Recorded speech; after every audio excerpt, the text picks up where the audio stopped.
first of all, Health Gap is an AIDS activist organization, and Paul and others have referenced how much we learned from the AIDS movement about the centrality of having sufficient supplies and low prices to galvanize a global response to a pandemic.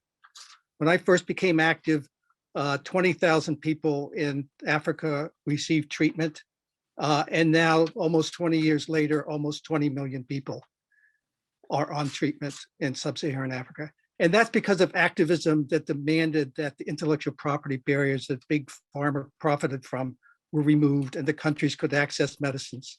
The same medicine that costs almost $50,000 per year in the US right now is available in sub-Saharan Africa for $65 per person.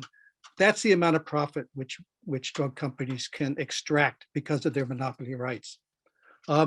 We cannot have business as usual. We have business as usual for business, and we have business as usual for government. And it is time for this administration to break with the past administration America first and America only policy with respect to the global coronavirus pandemic. I want to emphasize a little bit what IP allows the drug companies to do.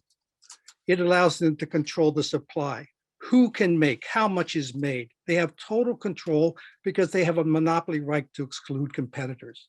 They can set the price. And we just saw the story in the Globe today about the massive profits that both Pfizer and Moderna expect this coming year because of their sales of their vaccine. And even more perniciously, they can control distribution. They get to decide who they sell to. And they preferentially sell to rich countries and even to some extent, rich people in rich countries. And the result is that other people are left behind. All our brothers and sisters globally, at this point, 5 billion plus, just to achieve herd immunity, are being left behind because we are engaging in business as usual. It is just outrageous to suggest that intellectual property does not constrict our ability to respond to this pandemic. None of these companies can presently make sufficient quantities of their vaccines or medicines or diagnostics to supply global demand, which global demand meaning billions of people in need. And for them to sit on their formulas and to sit on their intellectual property rights and their trade secrets and tell us that technology transfer is impossible and that they'll never be able to make another medicine if their rights are temporarily suspended is just outrageous.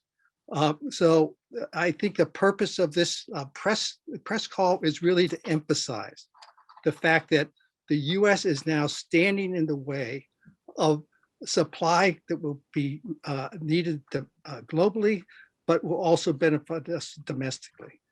We simply, as many people have said, we cannot be safe from the effects of intellectual property monopolies until they are removed in all countries and all people have access to these medicines. Thank you very much.